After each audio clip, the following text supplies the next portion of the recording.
Hello students, my name is Madhu Bhalla. Today topic is reflection of light at a plane surface 9th ICSE part second. जिन्होंने first part नहीं देखा पहले उसको देखो, तभी ये टॉपिक समझ आएगा। बिकॉज ऑफ रे डायग्राम के ऊपर है, तो रे डायग्राम इसकी इम्पोर्टेंट है। अगर आपको नहीं समझ आया तो मुश्किल हो जाएगा। ठीक है, वेलकम टू अभ्यास। मैं सभी का अभ्यास में स्वागत करती हूँ। आज का टॉपिक स्टार्ट करते हैं। मैंने लास्ट टाइम बोला था कि मैं इमेज फॉर्म कैसे होते हैं प्लेन मिरर के ऊपर वो दिखाऊंगी आपको। तो यहाँ पे जो आपकी बुक का टॉपिक है, image of a point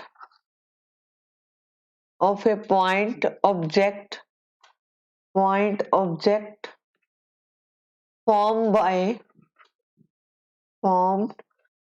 by a plane mirror.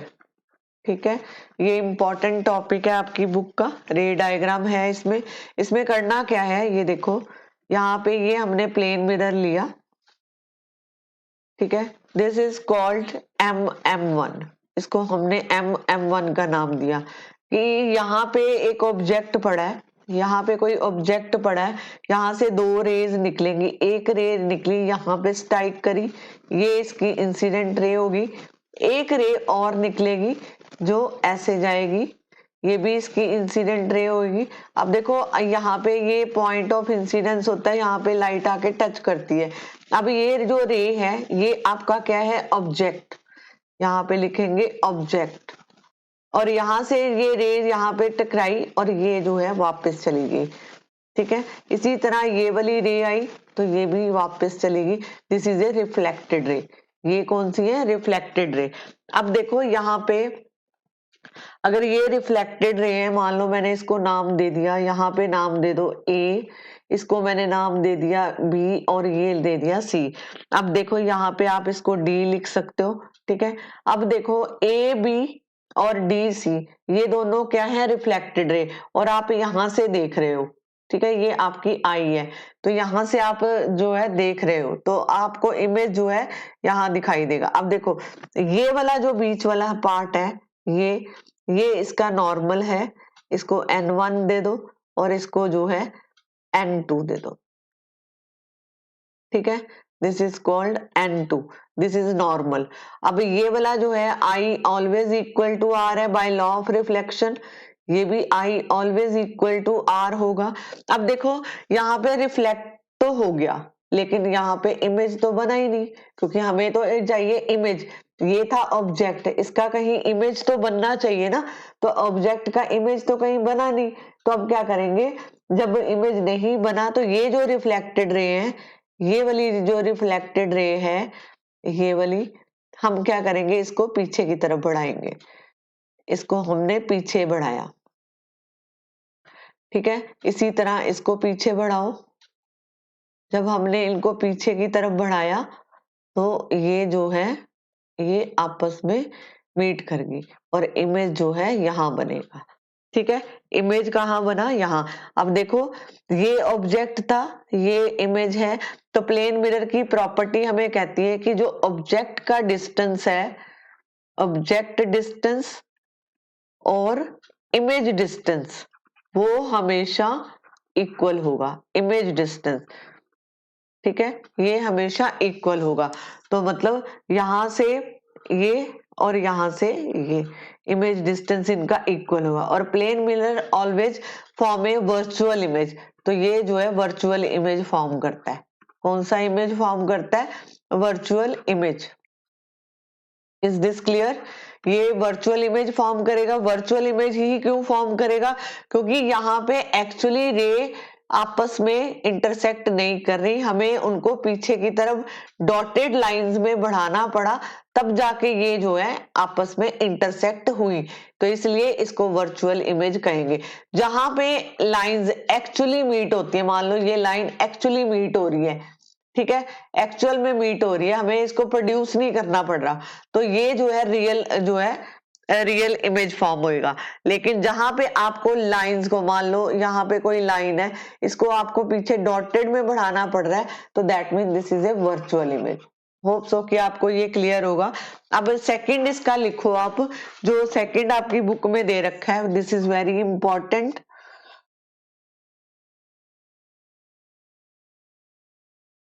Second जो आपकी बुक में आपको मैथमेटिकली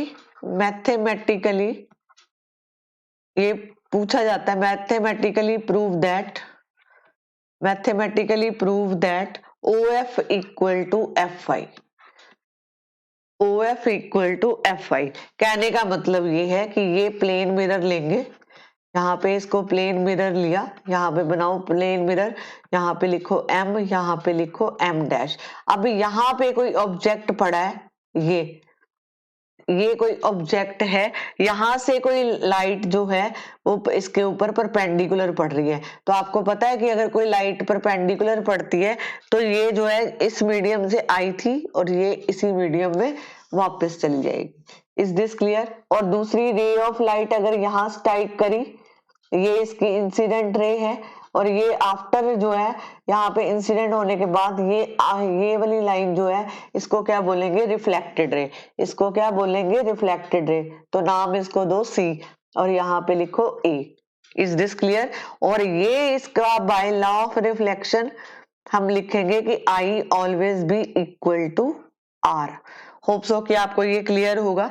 अब इसका डेरिवेशन करते हैं, आप इसको लिख सकते हो अपनी लैंग्वेज में कि ये वाला जो है यहाँ पे ये ऑब्जेक्ट है, यहाँ पे ये ऑब्जेक्ट है। बेसिकली आपको ये बोला है कि OF मतलब ऑब्जेक्ट का डिस्टेंस और इमेज का डिस्टेंस आपस में इक्वल है, ये शो करना है आपको। Is this clear? क्या बोला है? ऑब्जेक्ट का डिस्टेंस O और F, this is object distance और FI जो है इमेज डिस्टेंस। अब देखो यहाँ पे हमने जो है लाइंस को मीट कर दिया, बट यहाँ पे इमेज तो हमें फिर भी नहीं मिला, तो हम क्या करेंगे? इसमें इसको जो है रिफ्लेक्टेड रे है इसको पीछे की तरफ बढ़ाएंगे।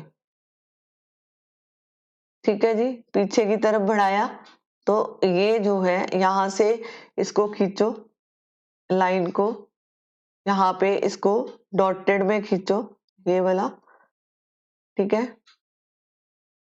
तो यहाँ पे इसका इमेज फॉर्म हुआ, यहाँ पे क्या इमेज फॉर्म हुआ। तो बेसिकली ये हमारे पास बन गई ट्रायंगल, ये दोनों क्या बन गई? ट्रायंगल। अब हम मैथमेटिकली प्रूव करेंगे, आपको पता है कि I always equal to R by the law of reflection. तो अब इसके बेस में हमें इसको और इसको जो है प्रूव करना है, तो वो कैसे करेंगे वो देखो। हम क्या करेंगे, यहाँ पे जब स्टार्ट करेंगे सोल्यूशन तो हम लिखेंगे कि angle I equal to angle R by law of reflection, by law of reflection. क्योंकि हमें बोला है मैथमेटिकली प्रूव करना है, तो मैं इसको मैथमेटिकली, इसको मैं 3 मार्क कर रही हूँ, इसको मैं 4 और इसको मैं ले रही हूँ 1 और यहाँ पे ले रही हूँ 2। ठीक है, इतना लिखने के बाद अब शुरू करो इसको। अब लिखो कि यहाँ पे 3 इक्वल टू 4 है, ये जो IR था इसको लिखा 3 इक्वल टू 4, इसको नंबर 1 दे दो। अब देखो ये वाला एंगल 1 और angle 3, angle 1 equal to angle 3, इसको नंबर 2 दे दो और रीजन दो यहाँ पे कि ये ऑल्टरनेट एंगल है, ऑल्टरनेट एंगल। ठीक है जी, ऑल्टरनेट एंगल लिखा। अगर मैं इन दोनों को इक्वेट करूं, 1 और 2 को इक्वेट करूं, तो मेरे पास क्या आएगा? यहाँ पे लिखूंगी फ्रॉम 1 and 2। अब ये देखो ये कॉमन पार्ट है, तो इसका मतलब है 1 इक्वल टू 4 होगा। तो यहाँ पे मेरे को मिल गया 1 इक्वल टू 4, मैंने इसको नाम दे दिया थर्ड। ठीक है जी, ये हमने प्रूव कर लिया। अब इसी तरह यहाँ पे लिखूंगी कि एंगल 2 इक्वल टू एंगल किसके होएगा? 4। ये वाला एंगल 2 इक्वल टू 4, ये कौन से एंगल होते हैं? Corresponding angle. This is called corresponding angle. ठीक है जी, इसको नंबर दो 4। ठीक है, क्योंकि मैथमेटिकली प्रूव कर रहे हैं तो मैं इसलिए आपको ये बता रही हूँ। आप क्या करोगे, अब इसको 3 और 4, जो आप 3 निकालना था, 3 और 4 को फ्रॉम थर्ड एंड फोर्थ। ठीक है जी, आप इसको आपस में इक्वेट करो। देखो इस 4 और 4 कॉमन है, इसका मतलब 1 इक्वल टू 2। ठीक है, ये आपको मिल गया 1 इक्वल टू 2। अब यहाँ पे मैं वापस डायग्राम पे चलती हूँ, क्योंकि यहाँ तक प्रूव करने के बाद अब मैं इसके सामने ही ट्रायंगल प्रूव करूंगी ताकि आपको देखने को मिले। पहले तो आपने 1 इक्वल टू 2 प्रूव कर लेना है, ये प्रूव कर लिया। अब इस डायग्राम पे आ जाओ। ये दोनों आपके पास ट्रायंगल कौन सी बन रही है, यहाँ पे ट्रायंगल लो ए एफ ओ या A O F and triangle A I F. ठीक है, जैसे आप कॉन्करेंसी प्रूव करते हो वो कॉन्करेंसी प्रूव करनी है। अब मैं यहाँ पे लिखूंगी 1 इक्वल टू 2 बिकॉज ऑफ, क्योंकि आपने प्रूव किया है तो यहाँ पे लिखेंगे प्रूव अबव। पहले जहां पे 1 और 2 तक लिखा था ना, वहां तक आपने लिख के उसके बाद इसको शुरू करना है। उसके बाद लिखेंगे ए एफ ओ, ये वाला एंगल और ये वाला एंगल, ये कौन से के इक्वल है, 90 के। तो आप लिखोगे A F O equal to A F I. तो रीजन क्या दोगे, ईच 90। अब देखो ये वाली साइड, ये जो बीच वाली साइड है this is a common side, तो हम लिखेंगे A F equal to A F. तो रीजन क्या देंगे, कॉमन। ठीक है जी। अब triangle A O F concurrent triangle A I F, ये कॉन्करेंसी प्रूव होगी। अब इसके बाद जो है आपके पास क्या आएगा, यहाँ पे आप इसको क्या प्रूव करोगे, यहाँ पे ये ओ है, ठीक है, O F equal to F I, O F equal to F I. तो यहाँ पे आप सीपीसीटी लिख सकते हो। ठीक है जी, इज दिस क्लियर। यही आपको प्रूव करना था, ये आपका मैथमेटिकली रिलेशन था, कोई मुश्किल बात नहीं थी, थोड़ा सा ध्यान से करोगे तो आपसे हो जाएगा। Is this clear. अब अगले टॉपिक पे चलते हैं, जिसमें आपको पूछा जाता है कि कितने इमेजेस फॉर्म हुए। ठीक है जी, कितने इमेजेस फॉर्म हुए, तो वो कैसे करेंगे। अब देखो, ये आपकी बुक का नया टॉपिक है, वो टॉपिक का नाम है इमेजेस फॉर्म, कि प्लेन मिरर कितने इमेजेस फॉर्म करता है। Images formed by a plane of mirror. ठीक है, प्लेन ऑफ मिरर। ठीक है, ये मेन टॉपिक है। अब देखो, जो प्लेन मिरर है आपके पास, वो जो है आपको बताना पड़ेगा कि वो जो हमने पूछा ना कि जैसे नंबर ऑफ इमेजेस कैसे फॉर्म होते हैं, तो वो डिपेंड करता है कि दो मिरर को आपने कैसे रखा है। ठीक है, प्लेन मिरर को आपने कैसे रखा है, कौन सी डायरेक्शन पे रखा है। ठीक है, उनके बीच का, तो यहाँ पे हम लिख सकते हैं कि number of images depends upon angle between the two mirror। ठीक है जी, ये इसके ऊपर डिपेंड करता है कि मिरर को आपने कौन सी डायरेक्शन में रखा है। अगर आपने मिरर को पैरेलल रखा है, ठीक है, तब उसके नंबर ऑफ इमेजेस कितने बनेंगे। ठीक है, और जब आपने दो मिरर्स को अगर परपेंडिकुलर ही रखा है, तब उसका जो है कितने नंबर ऑफ इमेजेस फॉर्म करेगा। ये क्वेश्चन पूछा जाता है कि अगर हम दो मिरर्स को पर पैरेलल रखते हैं तो बताओ कितने इमेजेस फॉर्म करेगा। और जब आपको पूछा जाता है एक दूसरा क्वेश्चन कि जब दो मिरर को अगर हम 90 के एंगल पे रखते हैं तो वो कितने इमेज फॉर्म करता है। This is very very important, क्योंकि बच्चे इसको ना क्रैमिंग करते हैं जी, क्रैमिंग से नहीं होगा। इसके लिए कुछ बेसिक्स हैं जिसको मैं डिस्कस करूंगी। अगर आप अपनी कॉपी पे नोट डाउन करके रख लेते हो तो आपका ईच न्यूमेरिकल जो है हो जाएगा। अब देखो, यहाँ पे हमारे पास जो है बेसिकली क्या है, दो चीजें हैं। इमेज फॉर्म जो होती है वो दो चीजों के ऊपर डिपेंड करती हैं कि वो असिमेट्रिकल है या सिमेट्रिकल है। अब मैं इसका मतलब समझाती हूँ। जहां तो बोलेंगे असिमेट्रिकली, सिमेट्रिकली मतलब कि जब आपके पास दो मिरर हैं, ठीक है, ये दो मिरर हैं। असिमेट्रिकली मतलब एक जो है आपके पास θ1 एंगल है, यहाँ फॉर्म कर रहा है, और एक जे θ2 बना रहा है।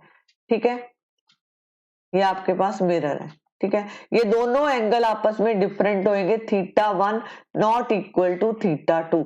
जब θ1 θ2 के इक्वल नहीं है तब हम बोलेंगे असिमेट्रिकली।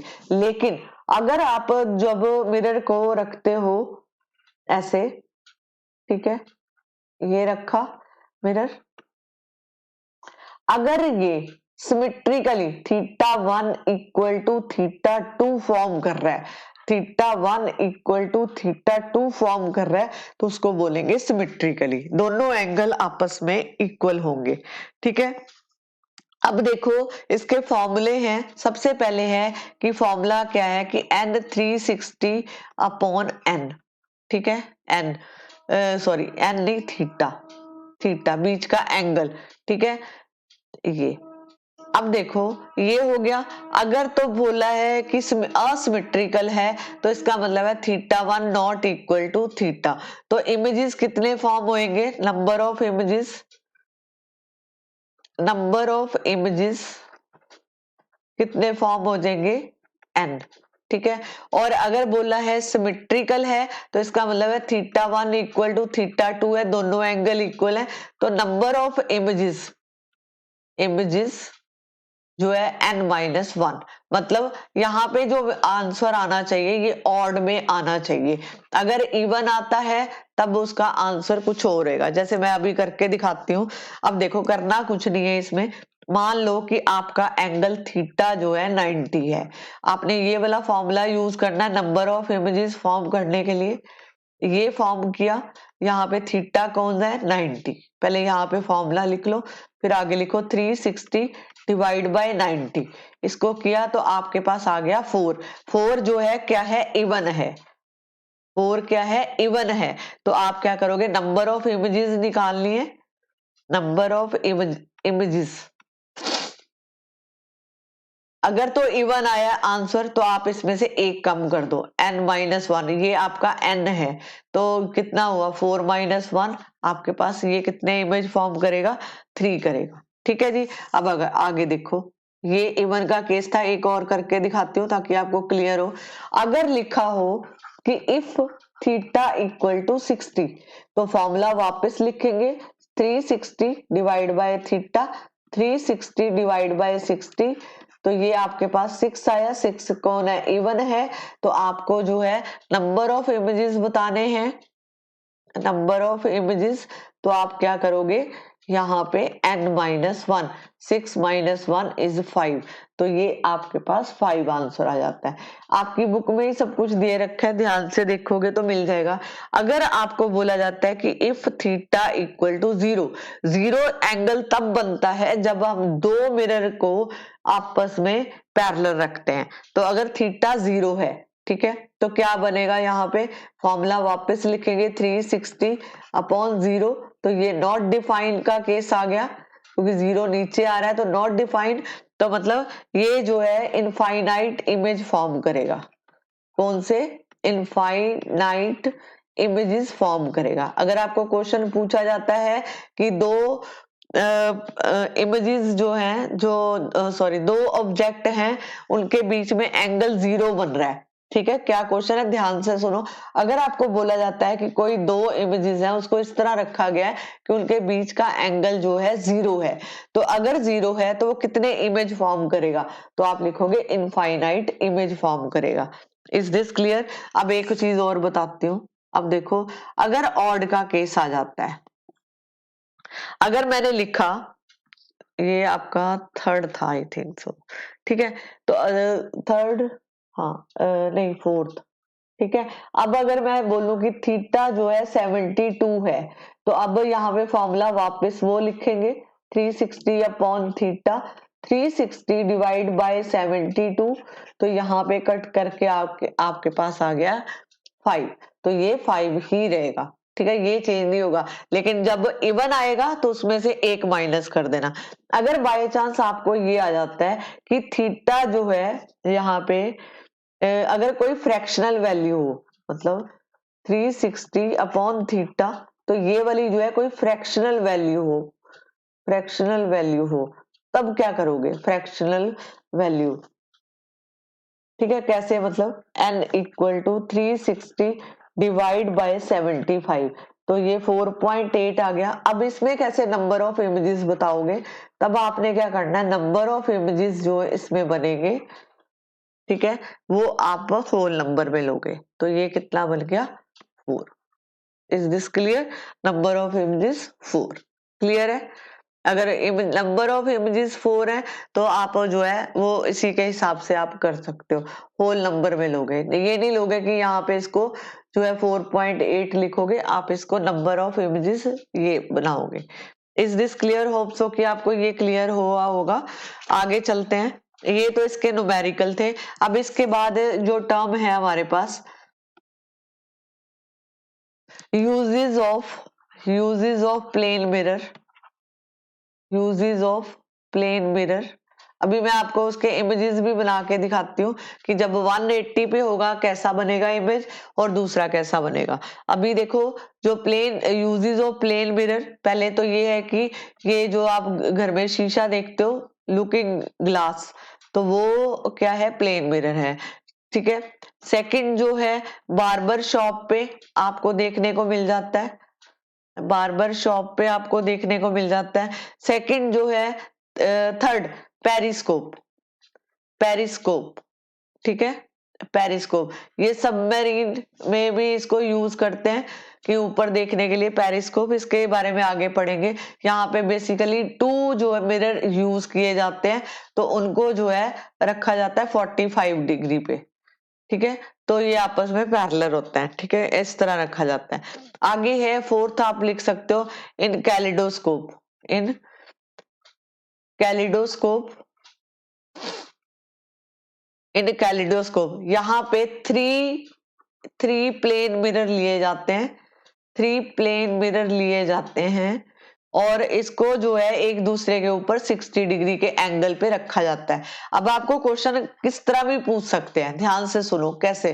पेरिस्कोप में पूछेंगे कि कितने मिरर यूज होते हैं, तो आप लिखोगे 2 कौन से, plane mirror. Is this clear? और आपको पूछा जा सकता है कि इसको कितने एंगल पे रखा जाता है, तो आप लिखोगे 45। अब अगर कैलिडोस्कोप की बात करें तो पूछा जाएगा कि कैलिडोस्कोप में कितने प्लेन मिरर यूज होते हैं, तो आप बोलोगे 3 प्लेन मिरर, ठीक है। उसके बाद आपको पूछा जाएगा कि इनको इंक्लाइंड कितने पे किया जाता है, तो आप लिखोगे 60 डिग्री पे। कई मतलब क्वेश्चन कैसा भी घुमा सकते हैं। अब दूसरा लास्ट पॉइंट है इसका यूज किया जाता है सोलर हीटिंग डिवाइस पे, सोलर सोलर हीटिंग डिवाइस के लिए इसको यूज किया जाता है। Heating devices like solar cooker, solar cooker, solar heater, ठीक है, होटल्स में इसका यूज किया जाता है सोलर हीटर्स का। आजकल तो कई मंदिर में जैसे खाना बनाने के लिए भी सोलर लाइट का यूज किया जाता है, ठीक है जी। एक तो ये हो गया। अब देखो, जहां पे बात करते हैं पेरिस्कोप की, सबसे लास्ट में इमेज फॉर्म करके दिखाऊंगी। यहाँ पे है, सबसे पहले है कि सिंपल पेरिस्कोप क्या होता है। Periscope,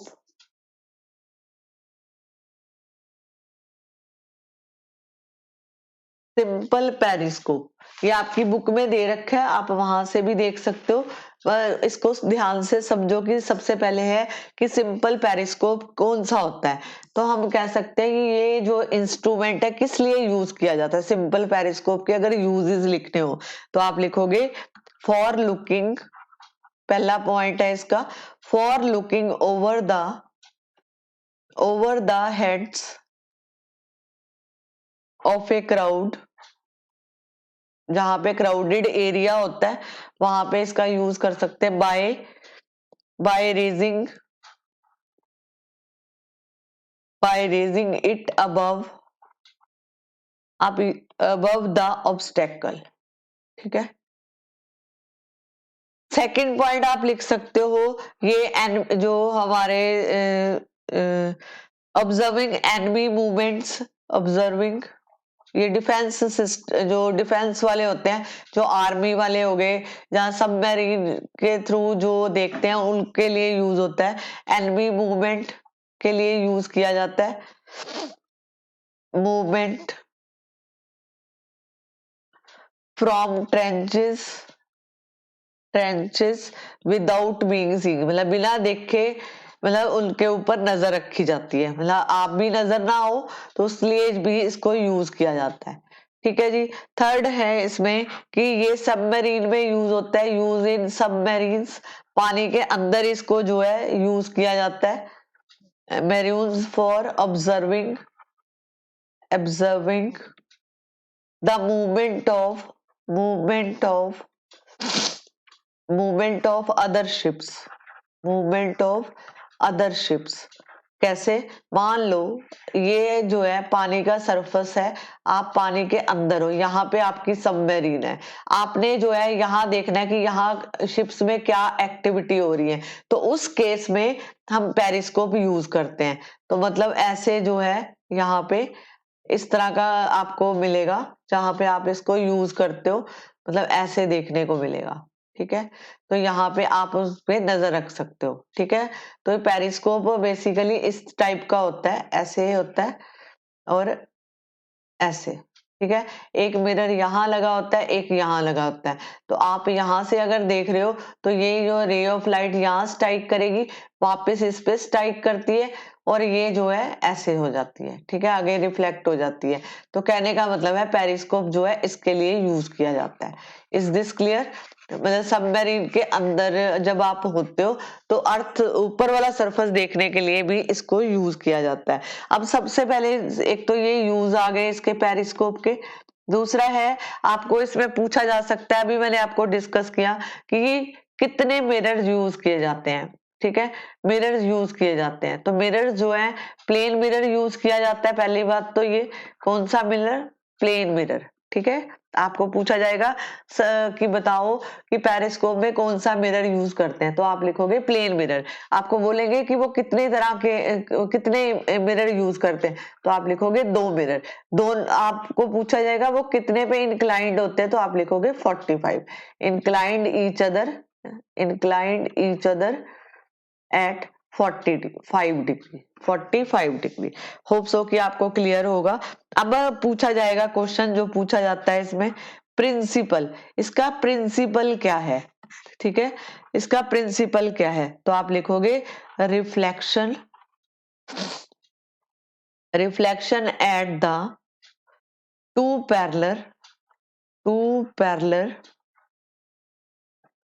parallel plane mirror facing each other, उनके फेस एक दूसरे के आमने सामने होते हैं। And each kept parallel to each other, एक दूसरे के पैरेलल होते हैं, यहाँ पे एंगल जो है बीच में 0 होता है, parallel to each other. Is this clear?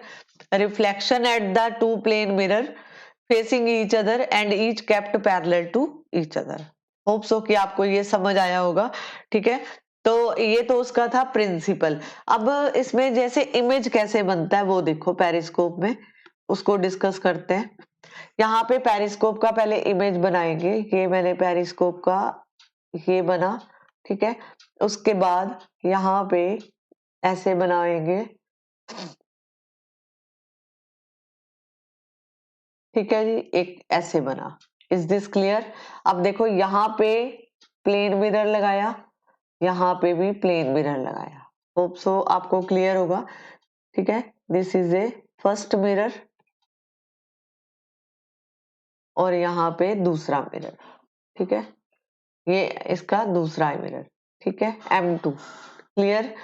एक तो 2 मिरर की बात करिए, इसको रहने दो, आप M1 और M2 लिखो। यहाँ पे कोई ऑब्जेक्ट है, ये ऑब्जेक्ट है। अब यहाँ से एक लाइट आई क्योंकि 2 रेज आएंगी और यहाँ से भी एक रे आई, ऐसे यहाँ पे ऑब्जेक्ट पे रे पड़ी, तो अब क्या होएगा कि ये जो है रिफ्लेक्ट हो जाएगी। ये यहाँ आई इस मिरर के ऊपर, ये इसकी इंसिडेंट रे है और यहाँ से एक रे आई जो यहाँ पे इंसिडेंट रे। अब ये वापस ऐसे आएगा और ये ऐसे चली जाएगी, ठीक है, ये भी रिफ्लेक्टेड रे हैं। अब देखो इमेज तो बना ही नहीं, हमें कैसे पता कि इमेज कहाँ बनेगा, तो जो इसकी रिफ्लेक्टेड रेज हैं, अब देखो ये पहले केस में ये इसकी इंसिडेंट रे हैं, यहाँ पे स्ट्राइक करी, तो अगर आप इसको पीछे की तरफ बढ़ाते हो, ये देखो ये हो गया और इसको भी पीछे, तो ये यहाँ पे इसका एक इमेज यहाँ बनेगा I1 के ऊपर। अब इसकी रिफ्लेक्टेड रे देखो, एक रे जो है यहाँ से निकली, ये स्ट्राइक करी थी तो ये रे निकली, इसको अगर आप पीछे की तरफ बढ़ाते हो और इसको एक पीछे की तरफ बढ़ाते हो तो आपको यहाँ पे इमेज मिलेगा, ठीक है, आपको बेसिकली यहाँ पे दो इमेज मिल रहे हैं। और देखो जब यहाँ से रे ऑफ लाइट अंदर जा रही है रिफ्लेक्ट होने के लिए, यहाँ रिफ्लेक्ट हो रही है, तो यहाँ पे लेटरल इन्वर्जन जो है फर्स्ट मिरर में होता है। लेटरल इन्वर्शन जो है फर्स्ट मिरर जो है शो करता है, मतलब कहने का मतलब है कि जब रिफ्लेक्शन होता है तो lateral inversion cause by the first mirror is reverse by the second mirror. तो यहाँ पे होएगा, फर्स्ट मिरर में लेटरल इन्वर्शन होता है लेकिन सेकंड मिरर में लेटरल इन्वर्शन नहीं होता। क्लियर? लेटरल इन्वर्शन का मतलब क्या है कि वो interchange the left and right side, ठीक है, इंटरचेंज डेफिनेशन थी कि interchange of the left and right side in the image of an object in a plane mirror. ये आपको पहले पढ़ के आए हो, जिन्होंने नहीं पढ़ा उसको पढ़ो तभी समझ आएगा। कहने का मतलब है कि इसमें जो क्वेश्चन आपकी बुक में दे रखे हैं जो मैं देख पा रही हूँ, तो उसमें आपको पूछा गया है कि वन यूज ऑफ पेरिस्कोप, वो मैंने पहले लिख दिया। उसमें सेकंड है जो क्वेश्चन मैं दोबारा डिस्कस कर रही हूँ कि पेरिस्कोप में कौन सा मिरर यूज किया जाता है, तो आप लिखोगे प्लेन मिरर। ओके, क्या लिखोगे? Plane mirror. ठीक है, कितने मिरर यूज किए जाते हैं, तो वो है 2। और तीसरा पूछा जाएगा कितने पे इंक्लाइंड होते हैं, तो वो 45 डिग्री पे इंक्लाइंड होते हैं। ठीक है, ये आपके छोटे छोटे क्वेश्चन हैं जो फॉर्म करता है। अब वो इसमें पूछा जा सकता है इसमें कि is the image seen by periscope literally inverted. क्या क्वेश्चन पूछा मैंने? इज द इमेज, ये क्वेश्चन आपकी बुक में दे रखा है, is the image seen by periscope laterally inverted, तो आप लिखोगे नो। यहाँ पे जो आपको इमेज मिलेगा वो लेटरली इन्वर्टेड नहीं होगा, क्योंकि फर्स्ट मिरर ही उसको जो है वहां पे लेटरल इन्वर्शन होती है। आफ्टर दैट सेकंड मिरर जो है लेटरल इन्वर्शन को शो नहीं करता। ठीक है, तो आप पूछ सकते हैं कि is the final image form in a periscope real. ये क्वेश्चन है आपकी बुक में, मैं क्वेश्चन भी लिख देती हूँ यहाँ पे। तो मैंने ये लिखा था इसका आंसर कि नो, तो आप इसको रीजन दे सकते हो कि image is due to reflection और रिफ्लेक्शन एट 2 मिरर। ठीक है, एक तो ये पूछा गया। अब देखो एक क्वेश्चन जैसे पेरिस्कोप के रिलेटेड पूछा जा सकता है कि is the final image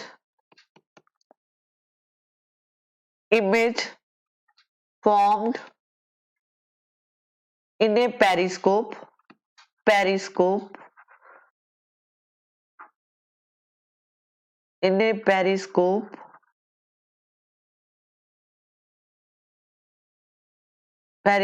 real. अब देखो पहली बात तो ये कि रट्टा नहीं मारना, आप इसको समझो। पेरिस्कोप में प्लेन मिरर यूज कर रहे हैं। ठीक है, कौन सा मिरर यूज कर रहे हैं? Plane mirror. ठीक है, अब यहाँ पे पूछ रहे हैं कि जो प्लेन ये जो पेरिस्कोप है वो रियल इमेज फॉर्म करता है। नो, प्लेन मिरर कभी भी जो है रियल इमेज फॉर्म नहीं करता, क्योंकि हम इसको पीछे की तरफ बढ़ाते हैं। तो इसके अगर डायग्राम आपने ध्यान से देखा होगा तो उसमें भी हमने पीछे बैकवर्ड जो है रिफ्लेक्टेड राइट को मिला के इमेज बनाया था। तो ये कभी भी रियल इमेज नहीं देता। रियल इमेज हमें ये कहता है कि लाइंस एक्चुअली मीट होती हुई दिखाई देनी चाहिए, लेकिन यहाँ एक्चुअल मीट होती दिखाई नहीं दे रही। सो दैट्स वाई यहाँ पे रियल इमेज कभी भी फॉर्म नहीं होगा, हमेशा वर्चुअल इमेज बनेगा। कौन सा बनेगा? क्योंकि प्लेन मिरर है तो प्लेन मिरर की प्रॉपर्टी है कि वो हमेशा वर्चुअल इमेज फॉर्म करता है। और वर्चुअल इमेज के साथ उसकी दूसरी प्रॉपर्टी हमें ये कहती है कि जो ऑब्जेक्ट का डिस्टेंस है, ऑब्जेक्ट का डिस्टेंस है वो इमेज के डिस्टेंस के ऑलवेज इक्वल होना चाहिए। ये हमने प्रूव भी किया है इसमें, ठीक है जी, इमेज के इक्वल डिस्टेंस होना चाहिए, ठीक है। अब देखो क्वेश्चन मैं आपको एक और पढ़ के सुनाती हूँ, मैंने आपको उसका आंसर दे चुकी हूँ, पर मैं आपका क्वेश्चन कि how many plane mirror are use in a periscope, how are they arrange relative to each other. तो पहला तो आप लिखोगे यहाँ पे कि यहाँ पे पूछा, मैं क्वेश्चन लिख रही हूँ, आप लिख लो हाउ मेनी प्लेन मिरर, आपकी बैक एक्सरसाइज डिस्कस हो गई है इसमें। Plane mirror are used in periscope, in periscope. Periscope में कितने मिरर यूज किए जाते हैं, तो आंसर इज 2, ठीक है। अब पूछा है how are they arrange, how are they arrange relative to each other. पहली बात तो ये आपको यहाँ पे एंगल नहीं पूछा कि कितने एंगल पे इंक्लाइंड है, अगर तो एंगल पूछा जाता तो आप लिखते 45 पे, लेकिन आपको पूछा है कि ये कैसे अरेंज है, क्योंकि ये जो है तो यहाँ पे पैरेलल टू ईच अदर है, पैरेलल टू ईच अदर है, इसके बीच का एंगल यहाँ पे जो है नहीं पूछा, ठीक है, parallel to each other, clear, ऐसे है, यहाँ पे लगा होता है। Is this clear? ये आपके क्वेश्चन मैंने डिस्कस कर दिए, आपकी बुक में जितने भी मोस्टली पूछे थे वो डिस्कस हो गए। अब लास्ट चलते हैं कि जो नंबर ऑफ इमेज का सबसे पहला टॉपिक हमने पढ़ा था उसी को आगे डिस्कस करती हूँ कि अगर आपको पूछा जाए कि image form in a pair, लिखो images formed in a pair of mirror placed parallel, अगर दो मिरर हैं उनको पैरेलल रखा गया है तो कितने इमेज फॉर्म करेगा। तो अब देखो पहले तो ये है, ये कोई दो प्लेन मिरर है, ठीक है, दो मिरर हैं ऐसे, ठीक है, दो मिरर हैं, तो यहाँ पे इसको नाम दो, इसको पहले कोट करो,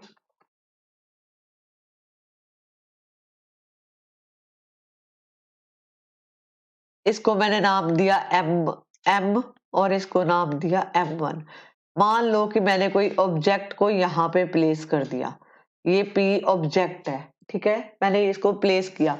अब देखो एक रे ऑफ लाइट ये स्ट्राइक हुई, एक रे ऑफ लाइट और निकलेगी, दो लाइट चाहिए होती है, तो ये स्ट्राइक करी। अब देखो यहाँ पे ये इसका रिफ्लेक्शन हुआ, आफ्टर दैट ये भी रिफ्लेक्ट होगा, ये रिफ्लेक्ट हुआ, ये वापस ये इंसिडेंट रे बन गई और यहां से ये रिफ्लेक्ट होगी, इसी तरह ये चलता रहेगा, ठीक है, ये चलता रहेगा, वापस ऐसे ये जाएगी, रिफ्लेक्ट होगी, ये रिफ्लेक्ट, तो ये कई, ये रिफ्लेक्ट होगी, ये वापस इंसिडेंट रे और ये ऐसे, ठीक है, ये ऐसे जब तक यहाँ पे ऑब्जेक्ट जो है इमेज फॉर्म करता रहेगा। अब देखो यहाँ पे इमेज कैसे बनेगा, आपकी बुक में यहाँ पे सिर्फ यहाँ तक दे रखा है। अब देखो ये रिफ्लेक्टेड रे है, ये रिफ्लेक्टेड रे है, इमेज तो बना ही नहीं कहीं भी अभी तक, तो मैं पहले इसको बनाती हूँ, अगर मैं इसको पीछे की तरफ बढ़ाती हूँ,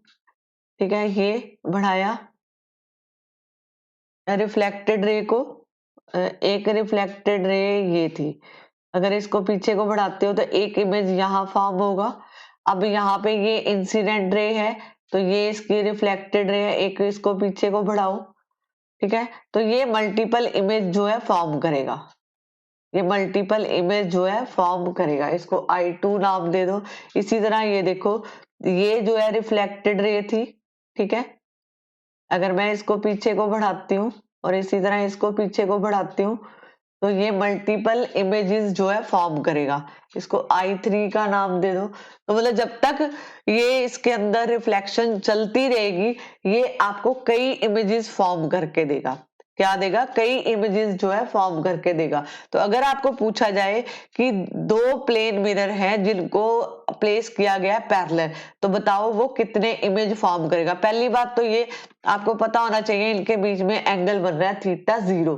तो अगर मैं इसको ये निकालती हूँ 36 divide by theta, 36 divide by 0, ये मैंने शो करके भी दिखाया था। तो ये जो है अप्रोक्सीमेटली, क्योंकि यहाँ पे ये बना इन्फिनिटी, क्योंकि इसका नॉट डिफाइन है, तो इन्फिनिटी इन्फिनिटी -1 भी करें तो तब भी आपके पास इनफाइनाइट ही आएगा। तो ये जो है यहाँ पे आप लिखोगे कि जब दो प्लेन मिरर को आपस में पैरेलली रखा जाता है तो वो इनफाइनाइट इमेज फॉर्म करेगा, बहुत सारे इमेज फॉर्म कर देता है, इनफाइनाइट इमेज। अब बात आती है लास्ट वाला टॉपिक कि अगर हम लिखो इमेजेस formed by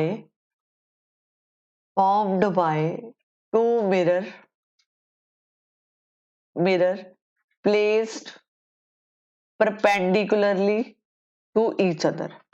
अगर perpendicularly to each other, अगर हम दो मिरर को परपेंडिकुलर रखें, यहाँ पे देखो ये हो गया, ऐसे रखें, ये एक मिरर है 90 के एंगल पे रखें, ठीक है, तो तब ये कैसा इमेज फॉर्म करेगा।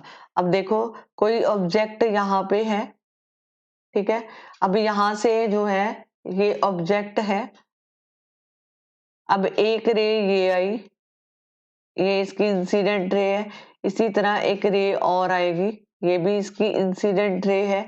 अब यहाँ पे क्या होगा? रिफ्लेक्शन होगा, ये रिफ्लेक्ट हो गई ऐसे और ये रिफ्लेक्ट हो गई ऐसे। Is this clear? ये इसकी कौन सी है? रिफ्लेक्टेड रे, ठीक है, ये इसकी रिफ्लेक्टेड रे। अभी देखो यहाँ पे इमेज नहीं बना, तो हम क्या करेंगे? इसको पीछे की तरफ बढ़ाएंगे। अगर मैं इसको ऐसे बढ़ाती हूँ ये, और इसको भी ये पीछे को बढ़ाऊंगी इसको, तो आपको एक इमेज यहाँ मिलेगा, ठीक है, ये इमेज जो है इसको यहाँ पे मिलेगा। और देखो एक और इमेज है, अगर यहाँ से मैं इसको बिल्कुल सीधा यहाँ पे लाइट जो है ड्रॉ करती हूँ, यहाँ पे ये पी था, तो ये इसके बिल्कुल सामने आपको इतने ही डिस्टेंस पे P1 मिलेगा। Is this clear? अभी यहाँ पे देखो ये रिफ्लेक्टेड रे हैं, ये जो है रिफ्लेक्ट हुई रे है ये वाली। तो अब मैं अगर इसको पीछे को बढ़ाती हूँ, ये देखो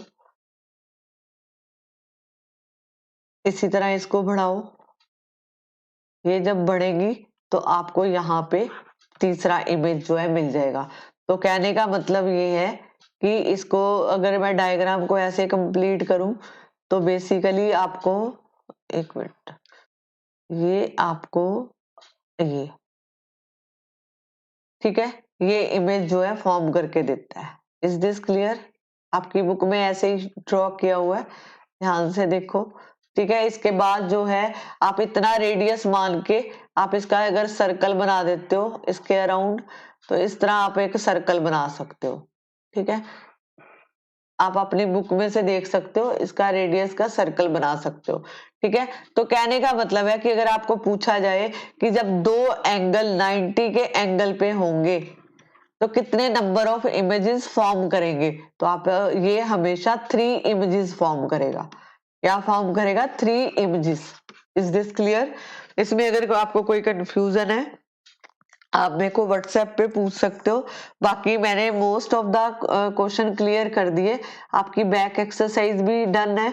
अगर आपको कोई दिक्कत है इसमें तो आप मेरे को कमेंट में लिख सकते हो, मैं ट्राई करूंगी कि मैं आपके आंसर दूं, ठीक है। अगर आपको ये वीडियो अच्छा लगा तो अपने फ्रेंड्स के साथ शेयर करो। Thank you very much.